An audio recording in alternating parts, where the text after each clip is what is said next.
Di saat artis lain tengah berlibur akhir tahun dan bersiap menyambut tahun baru yang tinggal menghitung hari, Atta Halilintar ternyata masih disibukkan dengan pekerjaannya.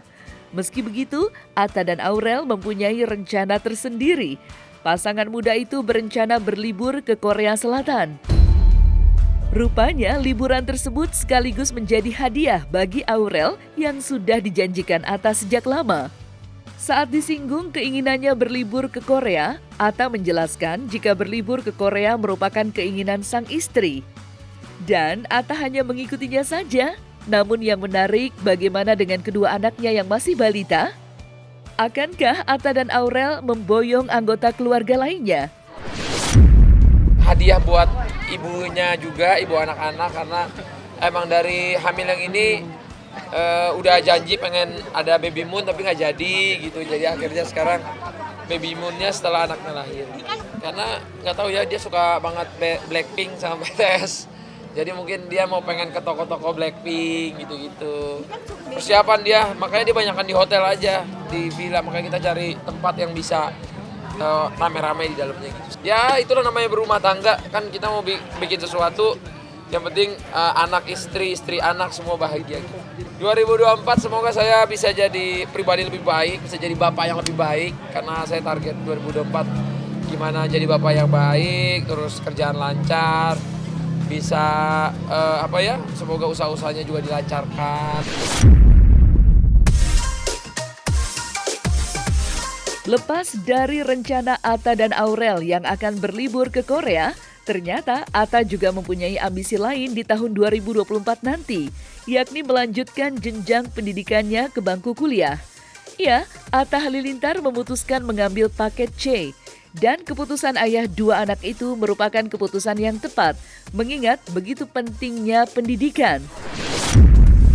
Lantas, jurusan apa yang akan Atta pilih jika kuliah nanti?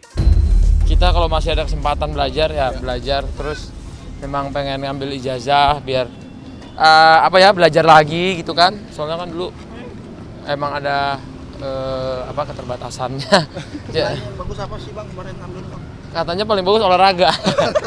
Tapi memang bener itu. Iya, olahraga paling bagus. Ini kan mau kelulusan dulu sampai tahun depan. Nanti kalau tahun depan insya Allah bisa lulusnya lancar, semuanya lancar. Baru mikirin kuliahnya. Tapi udah ada beberapa. Menurut saya sih walaupun udah sukses, udah apa menurutku belajar itu penting sih ya. Kita kan aku waktu itu kemarin dapat quote, kita mungkin nggak belajar itu bisa terjadi, nggak sekolah itu bisa terjadi, tapi nggak belajar jangan sampai terjadi gitu. Jadi walaupun kita nggak, misalnya ada yang entah di sekolah itu karena bullying dia keluar, entah karena ekonomi, entah walaupun mampu tapi di sekolah ada tekanan mental, ada tekanan segala macam, mungkin ada yang nggak bisa diceritain ke orang sekitarnya, kan banyak juga anak murid kayak gitu. Tapi kan kita bisa lanjutin belajar di luar, ada cara homeschooling, ada bisa sekarang tuh ada sekolah-sekolah alternatif gitu. Menurutku belajar itu jangan berhenti gitu. Kalau bisnis menurutku tuh belajarnya di kehidupan. Mungkin aku seneng banget kalau bisa ngambil hukum, ataupun sebenarnya IT seneng juga. Terus sebenarnya kayak psikolog, membaca orang juga kayaknya seru. Sama arsitek, aku suka banget desain rumah. Oh gitu. Iya, arsitek juga seru. Rencananya sih hukum, nggak tahu nanti apa bisnis. Tapi kan katanya kalau bisnis itu kan, kalau menurutku ya nggak bisa dipelajarin di kuliah, tapi harus dipelajarin di pengalaman. Nah, kalau hukum ya kan kita butuh tahu semua tentang hal-hal yang kita nggak ketahui gitu. Jadi senang juga. Emang dari dulu suka juga ngelihat orang-orang yang bisa di pengacara dan lain-lain. Nah, satu lagi suka juga ini arsitek. Suka banget. Aku tuh kan orangnya dari dulu suka gambar ya, suka ngedesain. Jadi akhirnya suka ngedit video, ngedit foto, ngedit. Dari dulu aku memang suka otodidak belajar itu. Nah, suka juga arsitek. Jadi ntar habis ambil dulu ijazahnya, kelulusannya, baru aku mikir nih mau ngambil apa gitu. Nah, itu nanti kayaknya aku harus berbicara dulu sama hatiku sendiri. Iya, seneng juga lihat Bunda kan masih terus belajar. Cuman kan dulu aku mikirnya kayak lulusan, walaupun aku misalnya lulusnya SMP, tapi alhamdulillah bisa punya 200 karyawan gitu kan, itu salah satu kebanggaan aku. Tapi ternyata kan kalau itu kan kebanggaan saja, tapi kan ke depannya belajar itu kan harus terus gitu ya. Jadi selama kita masih punya waktu, insya Allah saya mau lanjut.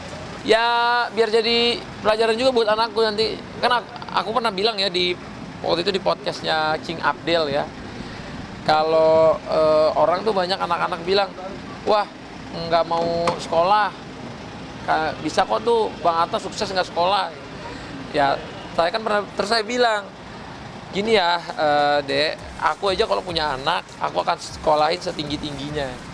Nah karena dulu aku tuh ada keterbatasan di rezekinya belum bisa untuk sekolah. Tapi kalau punya rezeki, aku sekolah sebaik-baiknya. Nah yang sayang itu kalau orang tua udah nyekolahin kamu malah nggak mau sekolah gitu.